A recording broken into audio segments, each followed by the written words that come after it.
started the recording.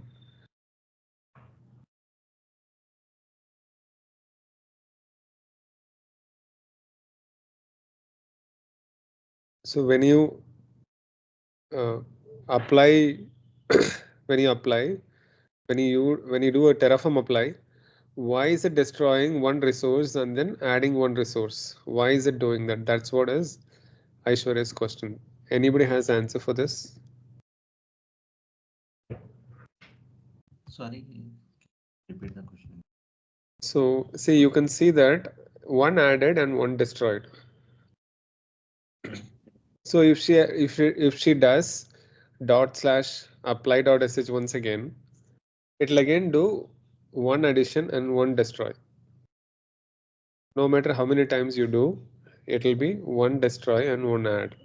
The reason is EC2 instance will be recreated, or any resource will be recreated if you apply, especially compute instances. It'll recreate the instance because it thinks it has to be. I mean, unless we put a condition for this particular change, any changes related to AMI or region, don't recreate it. Then only it will stop recreating. Otherwise, it will recreate every time the compute instances, the EC2 instances.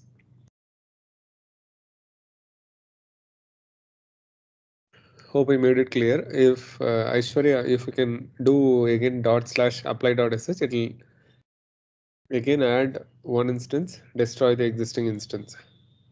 So I did not understand the answer, sir. Okay. Can just look.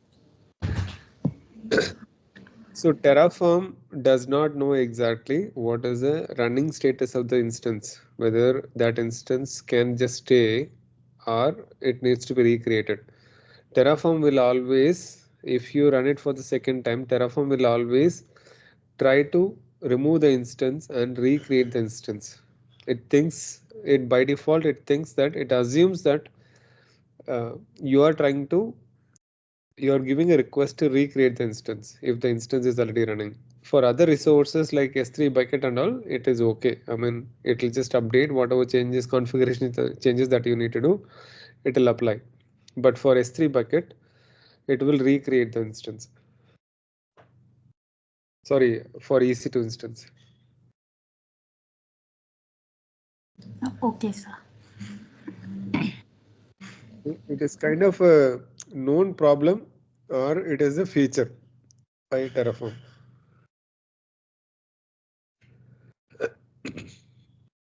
Okay, any more questions? Any other questions from anyone?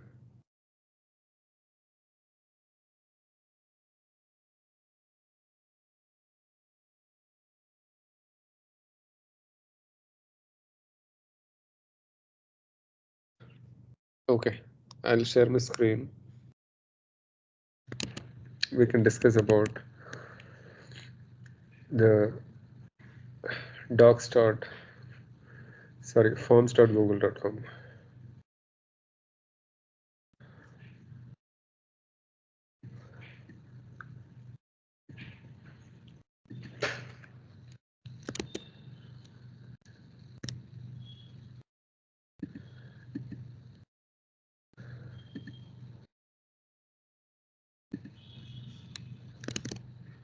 Can you see my screen now?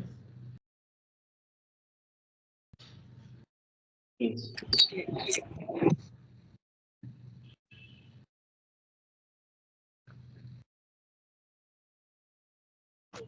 So we need to go a little fast. If you can read the question on your mind and tell me answer. What is the primary focus of DevOps? Option C. Option C. Okay. Can someone read it out? Collaboration between deployment and operations team for continuous integration. Not deployment, development. Sorry, deployment for continuous integration. You have to be very clear on your pronunciation. Okay. Okay, moving on to the next one. Which one is not part of DevOps? Option D. Big Option. bang deployment. Yeah, basically that's a different procedure where you start developing multiple features at one time. So that's part of the development. Sorry, multiple pieces of application being deployed at the same time. So anybody has doubts on what is CI/CD? Anybody has confusion on whether it is development or deployment? Especially CD. CD is always continuous deployment.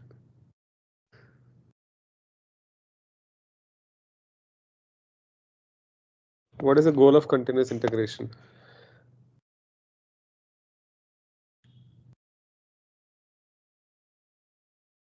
So obviously it is merging code changes frequently and test them automatically. Okay. Okay, this question probably most of them failed. Can you tell me what is the answer for this, Mahesh?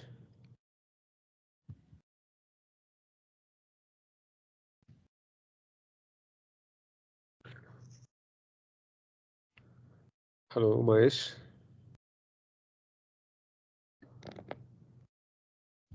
Yeah, 1 minute. I am in another call. From the office, I got a call. 1 minute. Sure, okay. I'll go with the other people. Aishwarya? Hi Shankar, I just joined. Hi, Vidya. So what is followed by continuous integration? Continuous deployment. So don't say continuous development. Continuous development is before continuous integration. Okay. Slightly tricky, but you need to understand continuous development first, then continuous integration, and then continuous deployment, and then continuous monitoring, then continuous feedback. Any questions?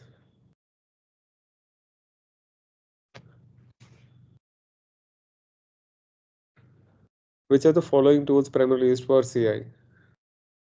Is it Ansible? Is it Docker? Jenkins and GitLab. Jenkins or GitLab CI? Okay. What is the use of Terraform or Ansible? Terraform is for infrastructure as code. Ansible can be an infrastructure as code tool as well as a deployment tool or configuration management tool. You also need to be aware of what is Ansible. I'll probably take one session about Ansible so that you guys are clear. But just make a note, you have to read about Ansible from your side as well. So you can answer pretty much this question based on the answer I gave last. So Ansible and Terraform are the infrastructure as code tools. What is the function of Docker? Can anyone answer? Containerization of applications. Yes. What is containerization? Anybody has an idea?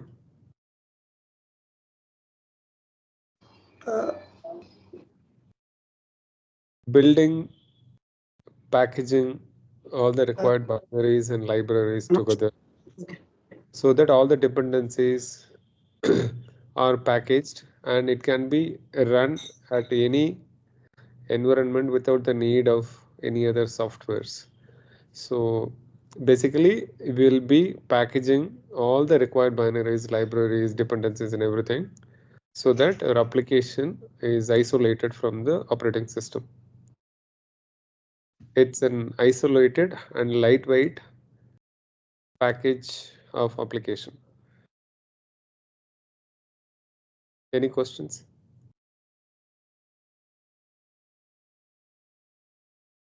We'll do a deep dive on Docker later, but I mean, you should have a basic understanding of what is Docker or what is container.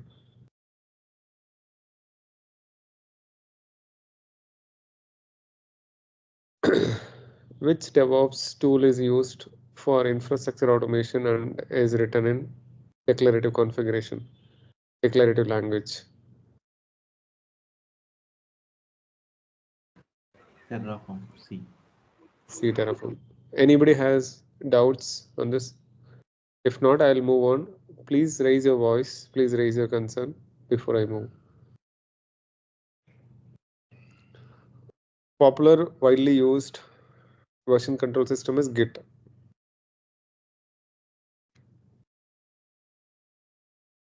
What is the main purpose of using Git in the DevOps work? Version control and managing the source code changes. Correct.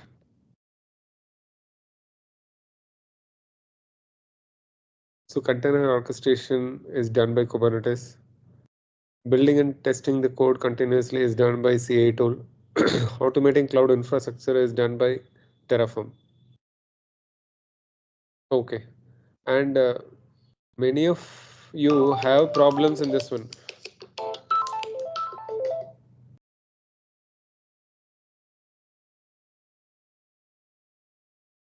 So many of you have problems in this question.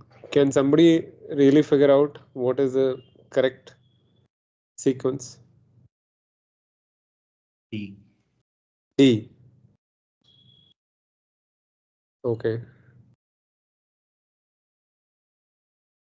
Anybody has doubts or concerns on this? Understanding this workflow.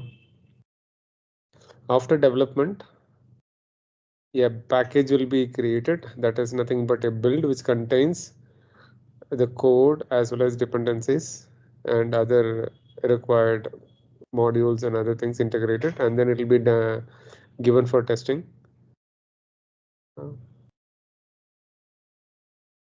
And then it should be testing, build, deployment, and monitoring. So you should probably, okay, little bit confused here. I mean, the way I have given the answers, you can probably choose A or D, but A is probably the right. Okay, I'll probably rephrase this question because see, the flow should be development, build, deployment, testing, and then monitoring. So testing should come after the deployment. So we can have two rounds of testing. One is after the development, developers do the testing. One is after the deployment, QA does the testing. So try to understand that way. So answer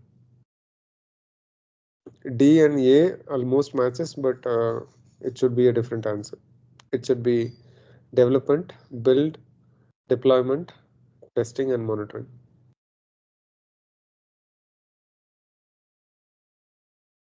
What is automated testing in the context of DevOps?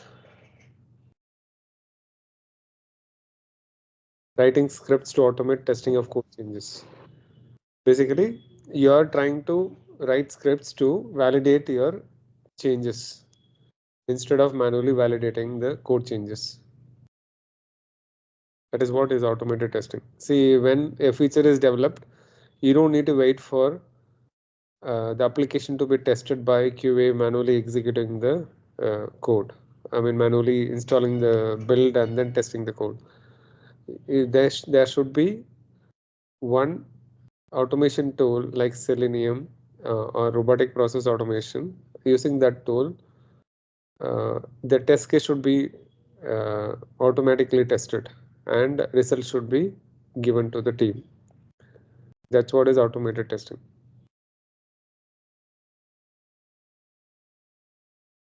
So what are the different tools used for real-time monitoring in DevOps? It is probably I haven't taught you so far. So it is CloudWatch metrics or Prometheus. Terraform is for infrastructure as code. Ansible is also for infrastructure as code. Jenkins is for CI/CD. Visualize monitoring data in DevOps. Again, that is CloudWatch dashboard or Grafana. So here you can see that CloudWatch dashboard. Dashboard is nothing but it is a visualization tool within CloudWatch. CloudWatch metrics is for monitoring of some of the system resources like CPU, memory. Git bash, it's a Unix style shell command line interface for Windows. Okay, I'll stop it here. Anybody has doubts on SSH port? What port in which SSH is running? Port 22. Port number 22. What is port number 443? Anybody has an answer for that? For HTTPS. Okay, HTTPS, which is a secure HTTP protocol, right? What is port Yes. number 80? HTTP. HTTP. Unsecured. Yeah, default unsecured port. Port number 21, it is probably for FTP. FTP. Yeah, okay. Shankar, can you please repeat this port numbers and the protocol? Yeah, port number 22 for SSH. Port number 80 for HTTP, non-secure, unsecure. Port number 443 for HTTPS. Basically, whatever you are accessing, it will have a HTTPS protocol on the browser.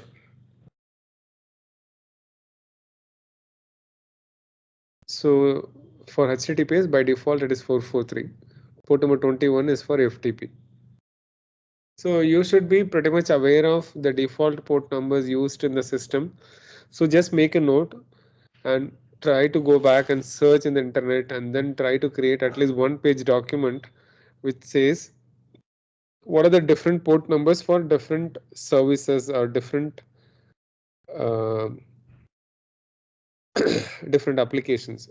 Say for example database, if you say, or if you say application server, if you say LDAP server, there is a default port number for each service. So default port numbers and protocols. So please search in the internet and then try to learn.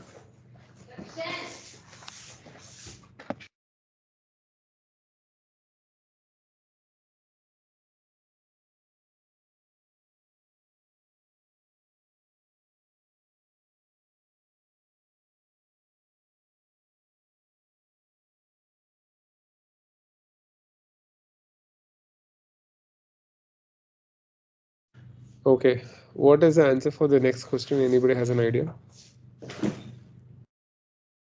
SSH-I private key .pin username at host IP. Okay, the answer is B. Anybody has doubts on this? Can I use public key here? Public key instead of private key? Yeah, we can use from the No, local machine. no. Public key should be always on the remote machine. So you cannot use Sorry. key for authentication. It should be always private key. Okay. Can I log in without the username? Is it possible I can log in? Can I log in without the username? No. Correct, because every system should have user-based authentication. So you cannot log in without username. Okay, the next question. Instead of host IP address, can I use a public DNS name? Instead of the host IP address, can I use a public DNS name? Yeah, we can use.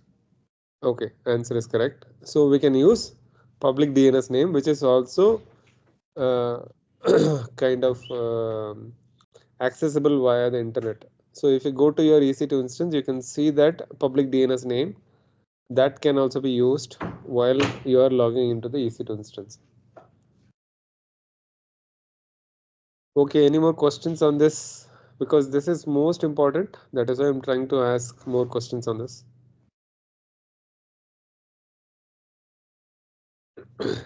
Okay.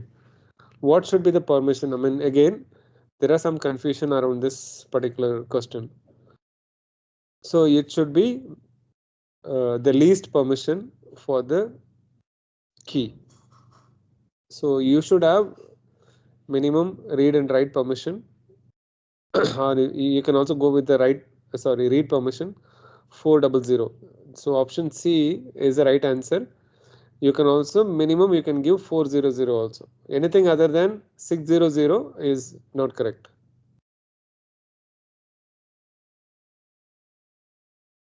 Any questions on this? What is 600?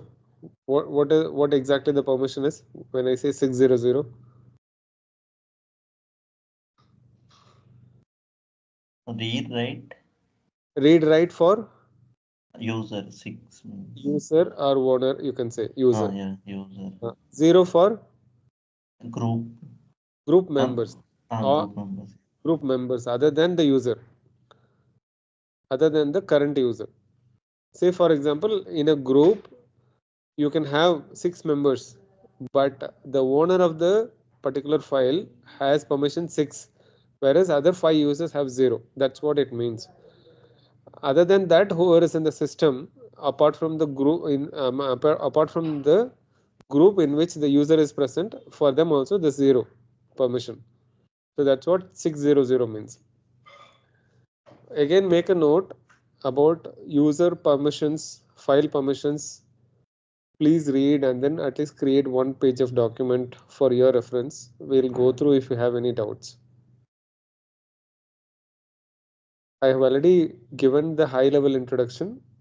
You have to prepare a document or maybe read some document to understand a little bit further, and you can come back to me for with the questions. What is the command to check the version? B. Option B. Option B, correct. Is the first command correct for the git status?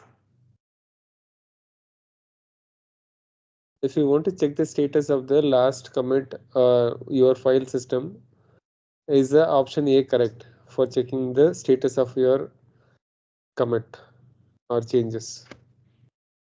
Yeah, it's correct. No, the reason is git status does not require any dash. It is just git space status. So by looking at that, I mean, you feel like it's correct, but you have to be very clear on this one. See, so this is not option. This is a kind of an argument for your git command. Git diff. What does git diff do? It shows the differences. Means what are all the things that are committed, what are all the things that are yet to be committed, or it is. Okay, what is added? What is removed? What is added will be in green. What is removed will be in red. And at the same time, whatever is in green, you will have a plus symbol. Whatever is removed, red symbol, it will be minus.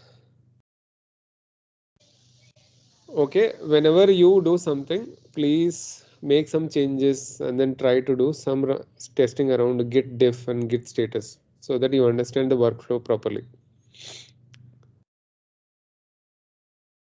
Okay, Terraform mainly used for provisioning and managing infrastructure as code. What is provisioning? Anybody can answer in a word, maybe in a sentence. Otherwise, what do you mean by provisioning? Creating. Yeah, that's a correct answer. Provisioning means creating. Managing means updating, deleting, or adding new stuff on the existing one. Okay.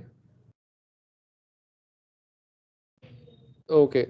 So how do you do a long list and how do you view the hidden files?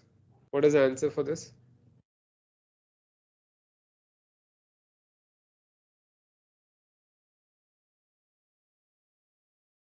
C.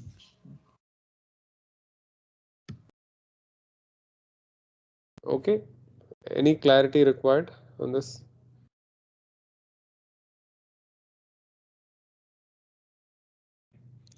ls-al.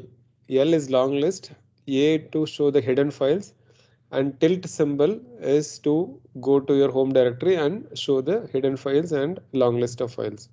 So question is all about how do you do a long list of files and hidden files in the home directory.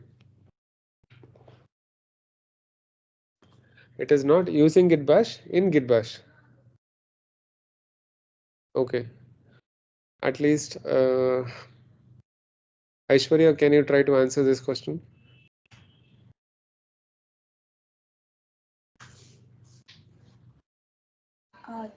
The CD, my home, right, sir? Sir? So you want to move to your home directory irrespective of wherever you are currently. You may be in the temp folder, you may be in the export DevOps folder, maybe somewhere else. But you want to go to your home directory. What is the command to go to your home directory? // No, answer is here. One of the option is one option is an answer. And the first one, sir. first one, no, it's not correct. So it is basically taking you, first one cd/ is taking you to the root folder. That's not correct. What is the fourth option? Can somebody tell me what is the fourth option? Is going to the root user. A root user's home directory. Root user home directory. Root user's home directory. Okay. We are not talking about root user's home directory. We are talking about user's home directory. Normal user's home directory. What is the third option? That is switching to the C drive. C drive or your home folder. Home folder is not your home directory. Home is a different folder. Home is your folder just before your home directory. The right command is cd tilt or cd tilt / or cd. All three commands will take you to the home directory. For example, I'll quickly show my screen. I'll show my terminal and show you. See, I'm currently in all docs DevOps, correct? Can everybody see this? My PWD is all docs DevOps. If I do a CD PWD, it is uses Shankar Apple. Say, for example, if I go to /export DevOps AWS GitLab K8s EC2. So I'm going here. If I want to come back here, I can either again use cd tilt /. Then also I'll be here in the home directory, my home directory. Say if I want to go to code cloud. If you want to come back to my home directory, I can simply say cd. This is also correct. Or I can say cd tilt. That is also correct. So all three commands cd tilt, cd tilt / will take you to the home directory.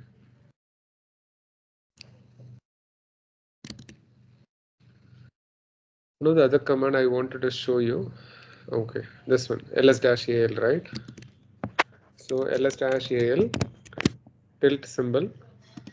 It'll show me all the hidden files and folders, everything. See, you can see how many hidden files are there. .aws. This one. Say if I remove A, it'll show me only other files which are non-hidden. Only other normal files will be shown. If I say A only, it will not show a long list. It will show only the file names.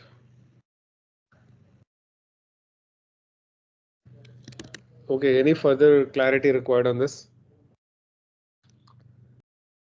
Hope the session is interesting. Hope you are able to understand things. Tell me or correct me if there is any changes required.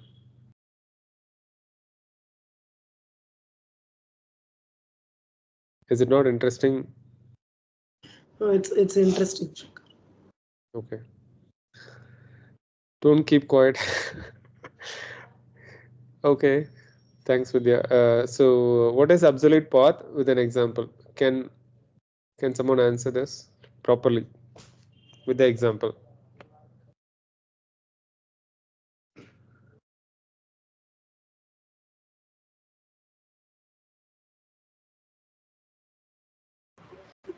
So option B.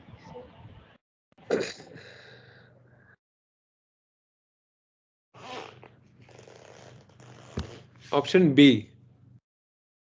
I see.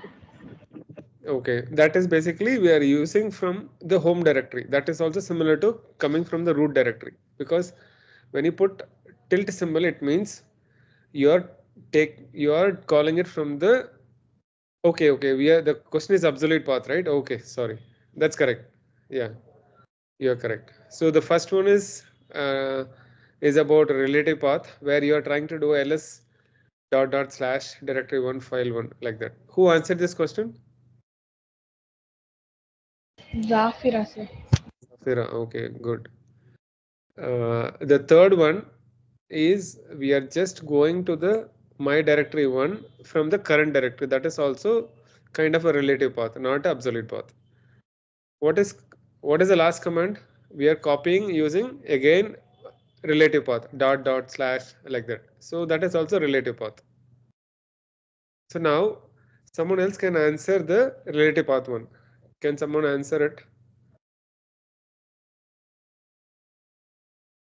Vidya? Is this first option first? I mean, first option? Correct. Relative Because path. that's the only command which is using double dot or dot. Other commands are using tilt symbol, which is nothing but your absolute path. You are calling from home directory. Okay. How do you open file in Git Bash? Option C. Let's see. I'll move on. I mean, it should be very simple question. Nobody should have any problem. How do you view the file? How do you see the content of the file? What is the command to see the content of the file? Cat file name. Cat. Yeah, cat and file name. What is the primary use of SSH keys? Option B. Sir. Option B. Yeah, passwordless authentication to ensure to remote log into a remote Linux servers or access to GitLab repo. So any GitLab repository or GitHub repository, we can copy the public key and we can also do a passwordless authentication. Whatever you do, right? Git clone, that is not asking you to enter the password. That itself says it is a passwordless authentication. Okay, any doubts?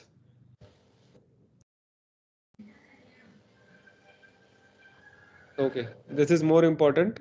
If you would have watched the video, Option A. option A. Okay, anyone has doubts on this one, please raise your voice.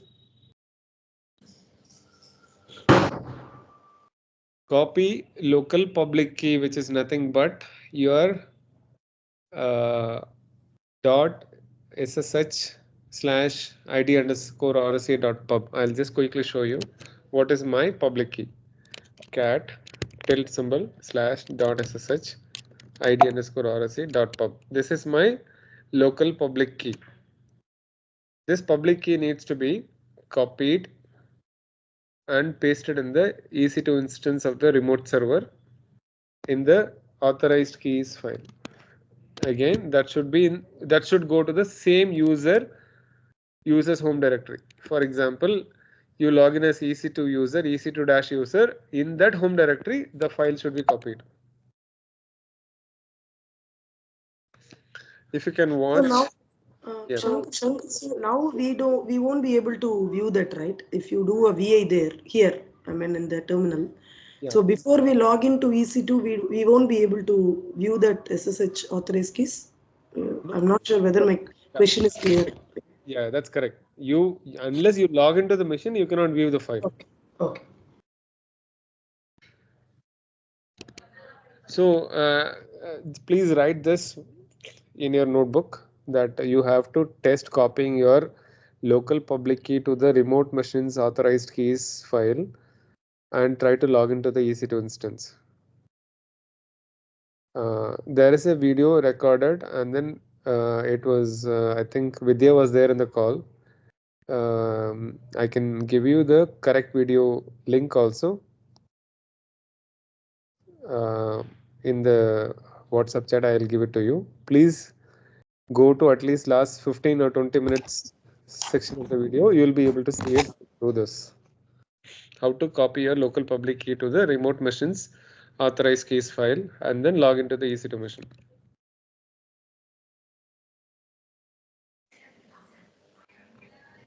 Can you guys do it after the class?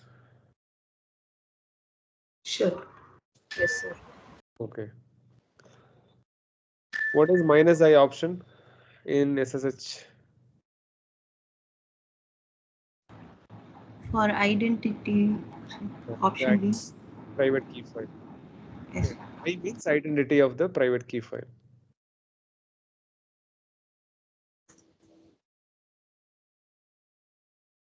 Okay.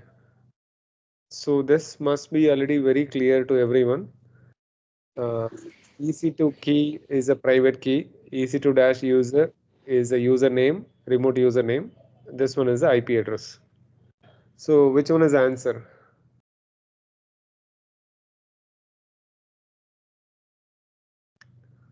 Option C. C. Okay. So this I gave it just to make you read everything properly, not just blindly clicking some option. Okay, you will be focused and you will understand what you're doing. See, DevOps is all about, even software engineering or any job into software is all about how focused you are. It is not about how intelligent you are. It is all about how focused you are. What is the use of what is AWS CLI? Command line tool to interact with the AWS service. Correct. So what is the difference between access key secret key combination and private key public key combination? Can somebody give me an answer? Short and sweet answer.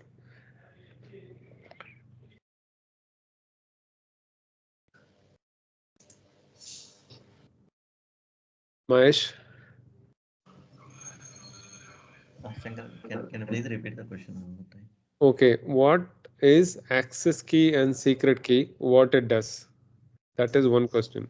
What is private key and public key? What it does?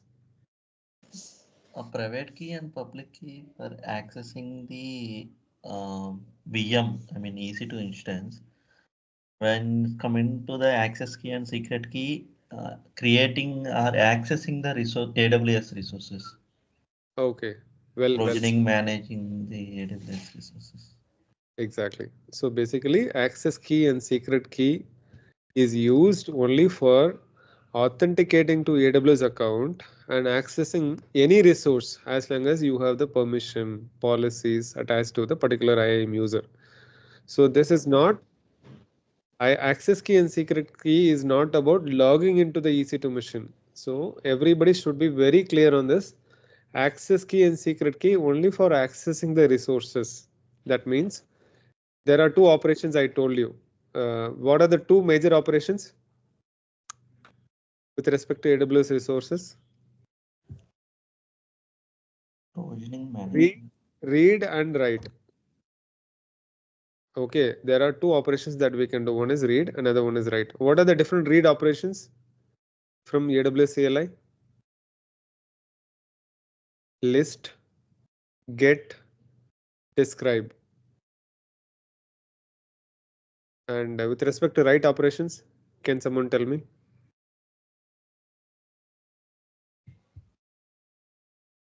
Create, Resource, modify, update. Modify, update. Yeah, correct. That's more than enough. Okay. So I'm coming back to private and public key.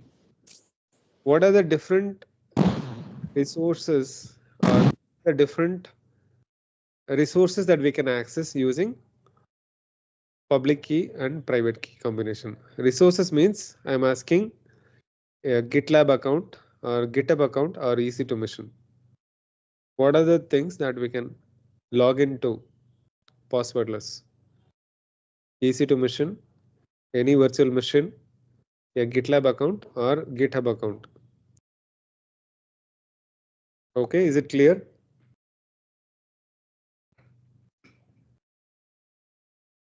If you have questions, please raise. Shall I assume you have no questions? Nothing from my side.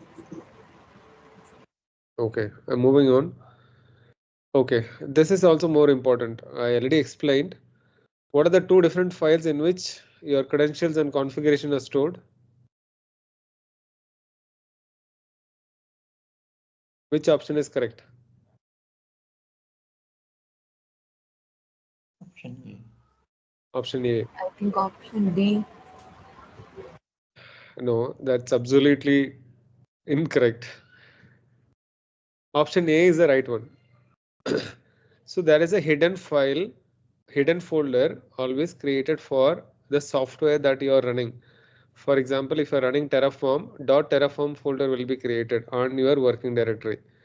For system related configuration like AWS, SSH and all, you will have a .aws .ssh folder created in your home directory. Underneath, you will have credentials and config file for AWS. Any questions? Did you guys view so far what is there in the credentials, what is there in the config? I'll show you quickly. I'll show by cat .ssh credentials. I don't think I have credentials.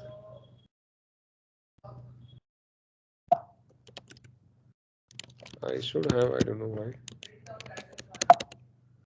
Okay. So I have default and other profiles also, but see, just try to take a look at only the default one. You will have a default one only. We'll look at the different profiles, how to create and how to manage different profiles later. So similarly, if I go to config, I'll see only the region name and the output format for the default as well as other profiles.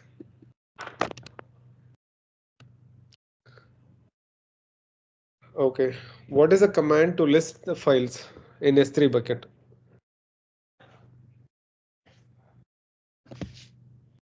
Option B. Option B. Okay. Anyone has doubts?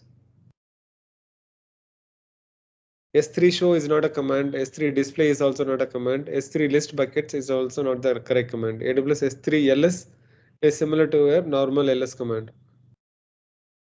How do you delete a file in S3 bucket? How to delete S3 bucket?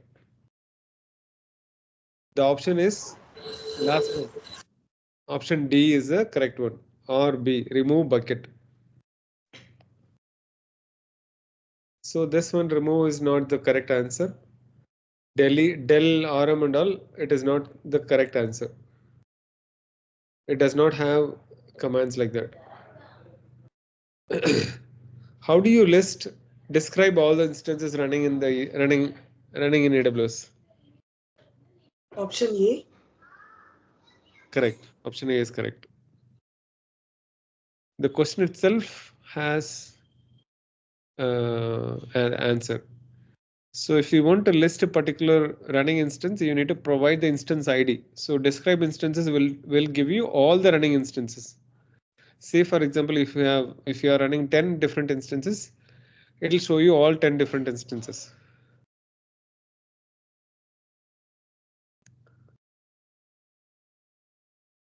Okay, what is the purpose of EC2 start instances? To start the stopped EC2 instances. Option C is the correct answer. To start the stopped instances. Okay, and I see many of you got confused with this option. When I say upload, it does not mean that the command will also be upload. It will be s3cp. So it is just a cp command. It will upload the file, local file, to the remote S3 bucket. Okay. I'll have a separate session for basic commands of AWS CLI. In that, I'll explain you things. No need to worry so much about it right now, but try to understand, at least try to map it with the basic commands. EC2 stop instances. Option B. Option B. Okay. Okay, list all the security groups. The question is a little twisted. What is the command, Mahesh? No, here I also failed. Okay, Zafi. Option A. Option A is correct. Yes. So if list all security groups, right? When you want to list all, it is mostly describe. Most of the times, if you want to see all the running instances, all the security groups, all the maybe RDS instances, whatever resource except S3 bucket, only for the S3 bucket, you have AWS S3 LS. Otherwise, it is mostly describe and then followed by the name of the resource. Okay, is it clear? I have one doubt. Yeah, See, we can create the instances based on the region, right? correct. So how it will list? Which region it will list? Okay, that's why you should remember this one always. Okay. Based on this one, it will It's on your list the US East. file. Yeah, use East one. Okay. If you want to modify, say for example, AWS EC2 describe instances, right? If I do this, it'll be probably empty. Describe. See, I'm not referring anywhere. I'm just typing because I know exactly what exactly the resource security groups, right? So it will show me at least one or two security groups which are already there. You see that, right? If I want to grep for something, I can use pipe grep. Say it will show only group ID like this. So I can see like this. If I want to go and see in a different region, I should say region, say AP-South-1. That is how I can go and see in different regions. How, I mean, what are the resources available in AP South 1? So it shows 3 security groups. Similarly, if I want to use say EU West 2, West 1 or West 2, I can also see that some default security groups will be there. I'm just trying to give you one more information. Say if I define like this in the first place, region, REG is nothing but region, US dash is dash 2. I can also do it this way. I can say $reach. The variable that I declare in shell, that can be called using dollar symbol. Dollar symbol is nothing but it is getting the variable value or it is trying to find out the value. So US is to do, you can see that it is a different set of security group ID. Okay, we'll see this one, how to write shell scripting, how to use shell scripting for your day-to-day activities. Okay. What is the use of IAM user? Option D. Option D. Okay. Use AWS Scalar to run Terraform commands and Git bash. Option Z.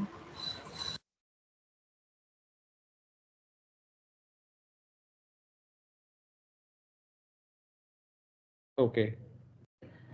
Basically, option C and D is also correct.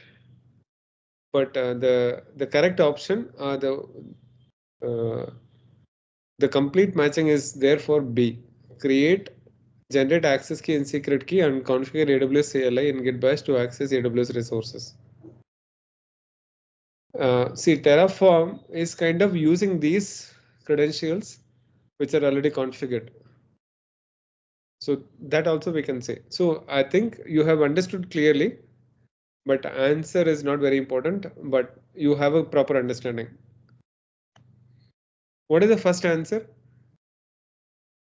First answer also correct only. No, first answer is absolutely not correct. Absolutely wrong. Because we don't create credentials to log into AWS console. Generally, there is an option to give the console access for the IAM servers. Okay. It's okay. But the general practice for IAM user is to use it via CLI. Okay. Yeah. There is also some practice. I agree. You can, but it is not our purpose, at least. So It's we not can. secure best No, practices. it is secure. We can log into AWS console also, but we don't really prefer. We don't prefer to do any login to AWS console. And you see, it is little twisted. Create resources from AWS CLI. Log into AWS console, create resources from AWS CLI. So simply twist it. I'll probably rewrite these questions to make it more meaningful. Okay. This Option D. sorry, Option D. D.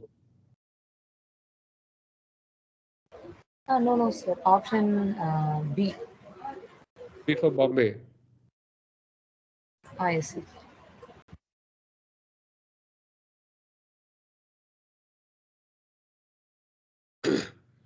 Okay. Is it clear for everyone?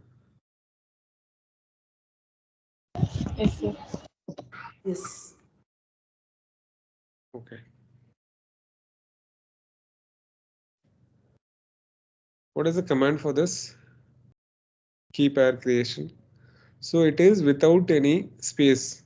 Okay. SSH dash key gen is the correct command. Then if dash t RSA.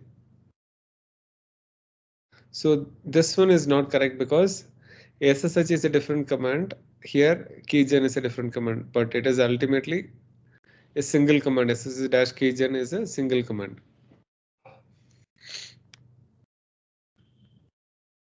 So you have the answer here. Where is the default location for SSH key files generated by SSH keygen? Which is the default location? .ssh. Yeah, C option. It is your home directory /.ssh.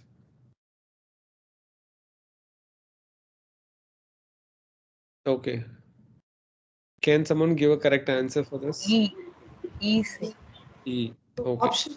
Oh, remote machine is authorized case. E. Okay. E. So it will be always in the home directory. So you should be very clear on that one. Home directory of the user in which you are logging in. Okay. So it should be your username. Yeah. User's home directory /.ssh/authorized keys.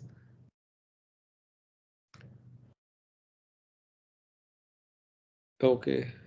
Private key typically stored in a Linux machine. What is the default location?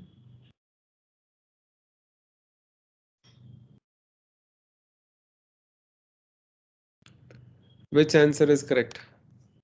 Option C. Yeah, that's correct. Anybody has doubts? What is option A? That is for public key storage. It's a public key, correct.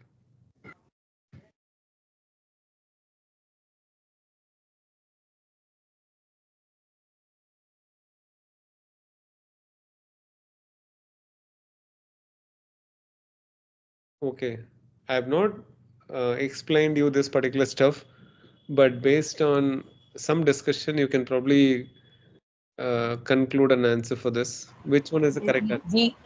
B, sir. B. C. A. Option A. Option C.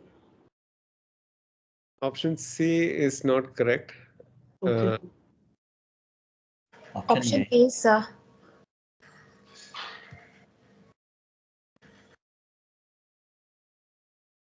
Option A.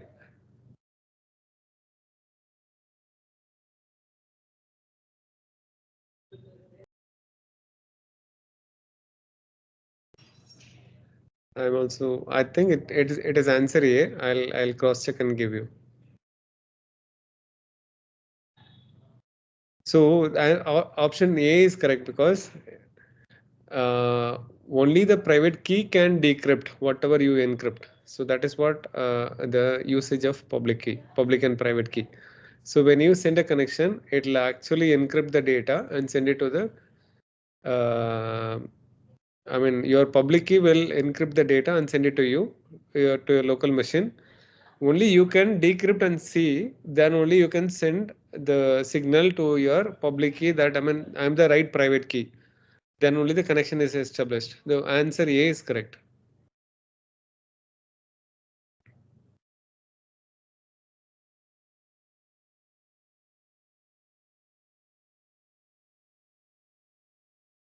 Okay.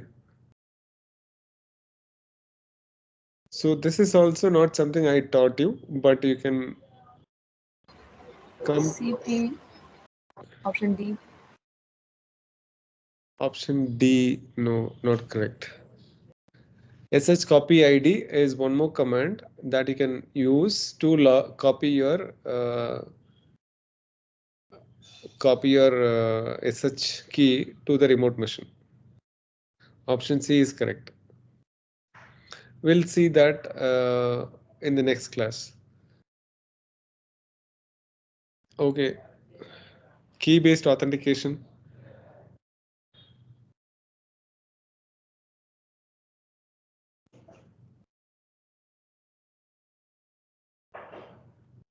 So option B. B option.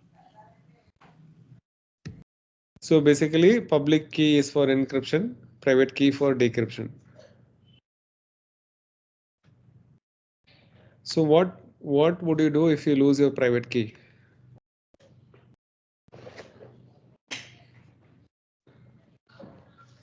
For example, you think about your password, right?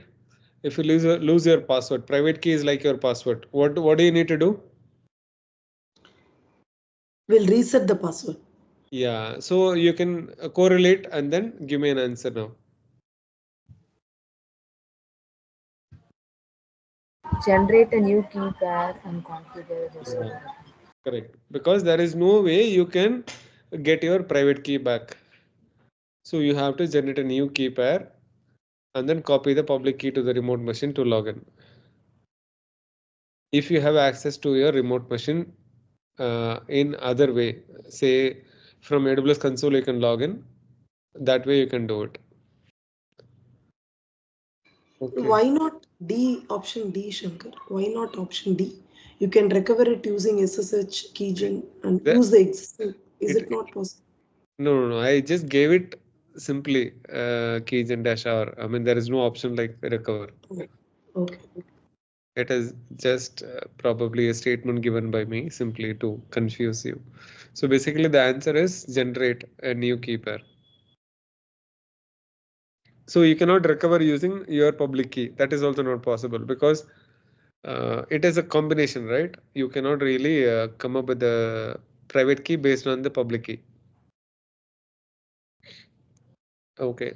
What is the primary use of Terraform? Option B. Option B. Okay, good. Terraform configuration language. Is this option C? Yeah, JSON. option C is JSON. correct. Yes. Terraform plan command. Option C. Option C. Yeah, basically to show the preview of what would happen after the when you do apply. Okay, what is this file? Main.ts. Mhm. C option C. Option C. So that shows the current state of your infrastructure. Terraform.tf state file contains the state of your current infrastructure. What is provider.tf? It's To have Provider. the provider, a cloud provider like yeah, AWS. yeah. So we'll be mentioning which cloud provider, which cloud we are going to connect with. What is the main.tf?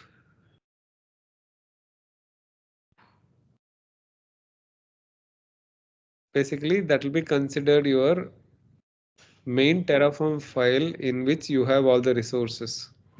Is it necessary to have a main.tf or can I have my.tf? Yeah, we can. Why? Can you answer that? How?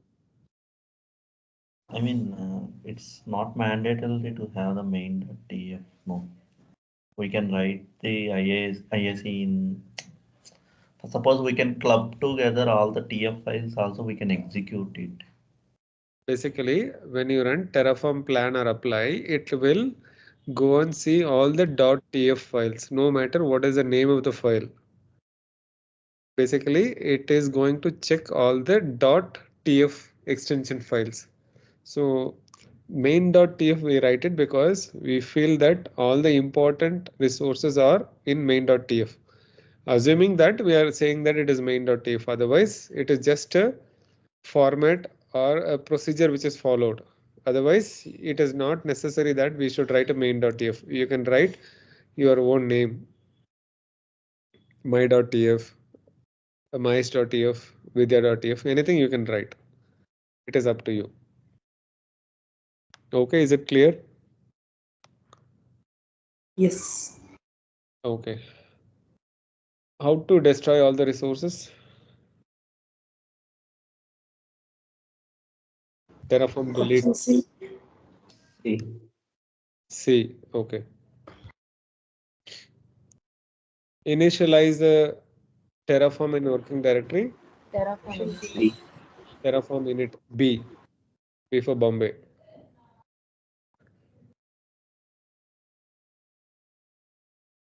Okay. This question I have seen almost everybody is confused. Try to answer and try to get a clarity now. B.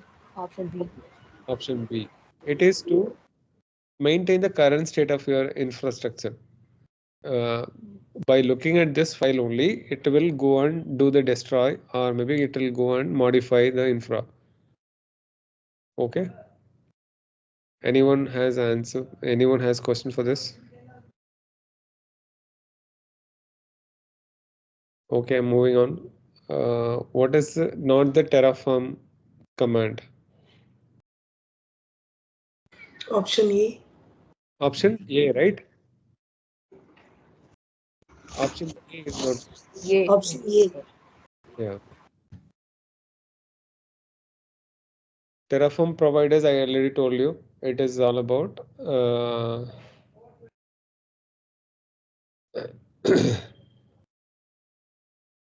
to provide an interface for configuring resources in the cloud. So where it will copy all the configuration files, plugins, and everything.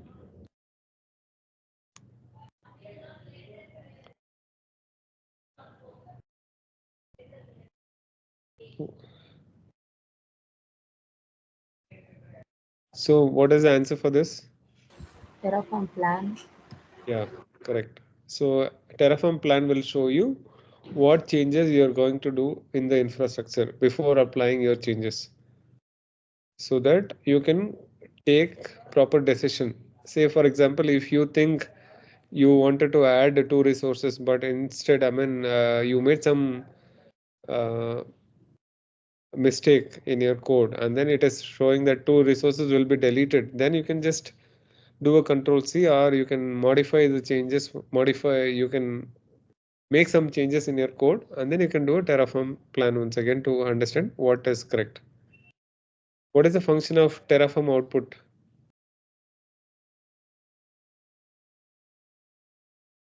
Option B.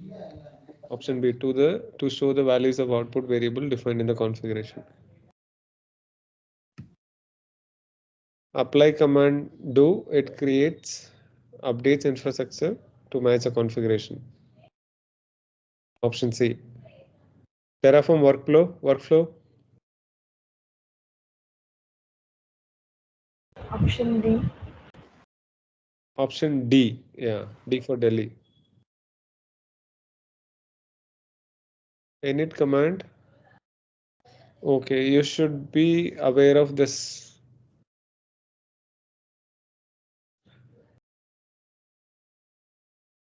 Which one is correct?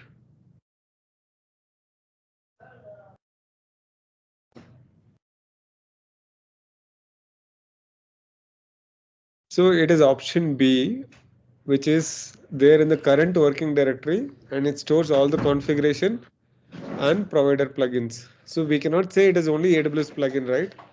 That is why it should be, even if you run it for Azure, it'll create a .terraform folder, and then it'll store all the plugins, provider plugins. So option B is correct.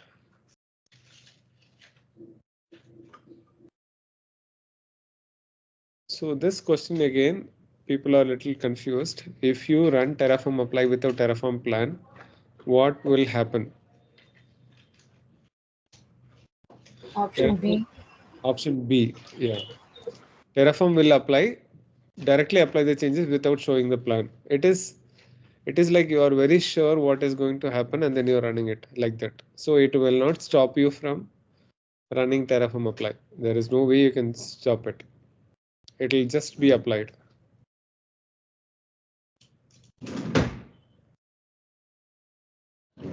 So provider block, B. which cloud platform or service being used, AWS or Azure?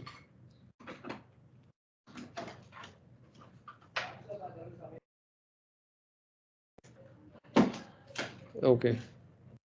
Where do you specify your credentials?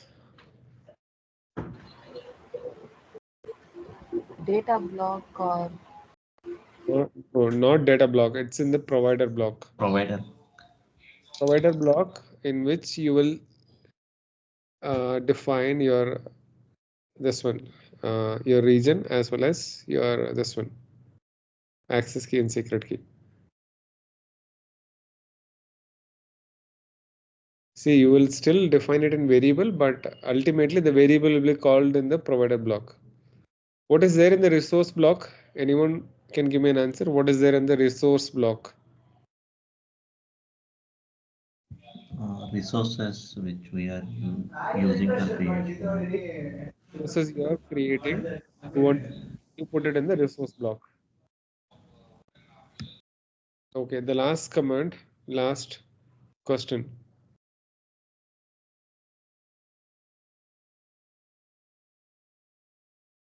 What is the answer for this?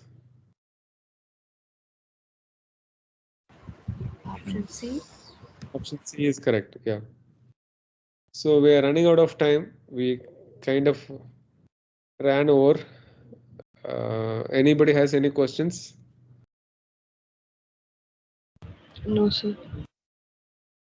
I initially thought I'll finish it off in 30 minutes. It's okay. You guys noted down what I asked you to do, right?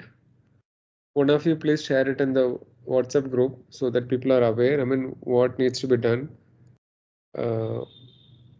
before coming for the class tomorrow. I'll stop recording for now.